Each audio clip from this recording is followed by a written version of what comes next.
Hey, what's up? This is Mikey at Blue Monkey Bicycles, and in this video we're going to talk about motor wattage versus reality.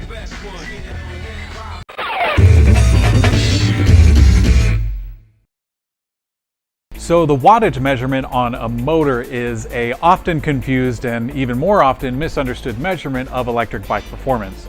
So in this video we're going to talk about what an electric motor actually does, how they're classified, and what that actually means in the actual performance of the bicycle. Then we're going to talk about what motors don't do, sometimes how they can be misrepresented, and then finally I'm going to give you a small little makeshift formula on how you can guesstimate the overall system performance. So let's jump in and talk about what a motor is actually supposed to do, which is the all too important job of taking electrical energy and transferring that into mechanical movement. The motor is given some juice and then it starts to spin. If a motor is given more amperage at a higher pressure, meaning higher voltage, then the motor will have more power and it will be able to reach a higher top speed. If, on the other hand, the pressure or voltage is too low, the motor will top out and feel very weak. So how are motors classified? Well, in the electric bike world, they're classified by wattage, how much wattage or energy the motor can handle continuously and run literally forever and still keep its stride going. Another measurement is peak rating, how much energy the motor can handle in small bursts and still function properly. Now, both of these classifications are primarily determined by the windings in the motor, like the wires inside, how tight and how long they actually go inside of that little casing. So what does this all mean for bike performance? A bike with a higher watt rating can perform at a faster rate and also handle more energy while the motor alone is powering the bike. A bike with a smaller watt rating generally will not handle higher energy or higher torque out of the motor when it's powering itself along. Some systems rely on the motor to perform literally all the work alone, but realistically most others utilize the pedal assist feature, which affords the bike much more torque off the line and therefore saves the battery from all that hard work. So let's talk about some good systems. Some good systems to show the difference in motor size would be the Bosch mid-drive compared to the Pedego hub drive. This 500-watt Pedego hub drive can easily do all the work. The rider can sit down and throttle it for about 23 miles in my experience.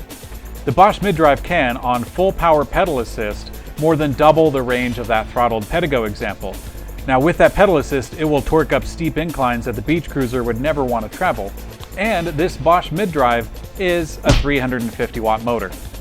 To understand how this seemingly small motor can get such good results, we have to understand what a motor doesn't do. So the motor is not responsible for storing any energy or even distributing any energy. That is the job for the battery and the controller, respectively. In many cases, knowing the motor size actually tells very little about the system as a whole. The battery size is much more important, and the top speed is determined and distributed by the controller. The motor only needs to be strong enough to handle the energy that the rest of the system is giving to it. So let's talk about some misrepresentations that you see out there. Some companies will showcase the motor size, but either downplay or not even specify the battery size at all. This is like buying a pair of shoes because it has really long laces, but not knowing what size the shoe actually is. Some kits especially out there will advertise that they have a really big motor, but then with the system they give you a little tiny battery.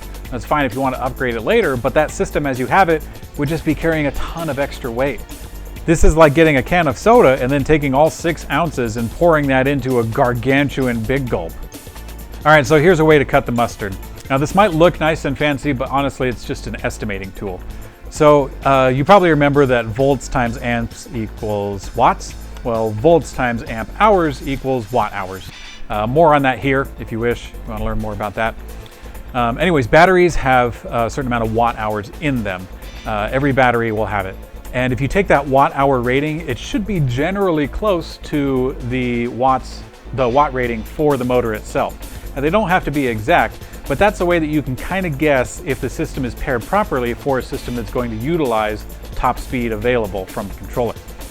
So for example, if you have a 36 volt 10 amp hour battery, that is going to come out to 360 watts, but it's likely going to be paired with a 350 watt motor. And you can tell that if you have a 350 watt motor with a 360 watt hour pack, that's pretty darn close. It's a pretty good system. On the other hand, if you have a 48 volt 10 amp hour battery, that comes out to 480 watt hours, that's likely going to be paired with a 500 watt motor. Now 480 is a little bit less than 500, but it's pretty darn close. So you can see it's not an exact science, but that's a good way to kind of estimate if the motor is paired well with the battery to utilize the top speed.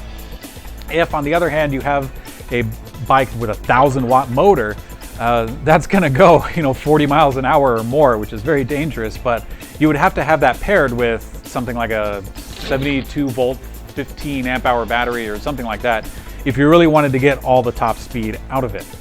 So again, these are for systems that are going to utilize the top speed that's available from the battery and the controller. If you see a smaller motor on a system that seems bigger, like a 36-volt, 10-amp-hour battery with a 250-watt motor, that's probably an indicator that there's a limit on the top speed, say 18, 19 miles an hour or something like that. The reason that would be an indicator of such is because the motor doesn't need to be bigger, because the controller will never allow it to go over a certain top speed, or in this case, it will never allow it to go over a certain energy consumption. So hopefully you've learned something from this video and it all made sense. The moral of the story is that the motor rating is not really the end all for electric bike performance. Knowing the rest of the system is extremely valuable if you're making some very detailed decisions on what kind of electric bike that you're looking to get into or onto. But really the best thing to do is to go into an electric bike shop, such as ours, for example. You can also check out our website where we have lots of our videos and articles and stuff like that organized into one great place. That website, as I'm sure you know by now, is bluemonkeybicycles.com.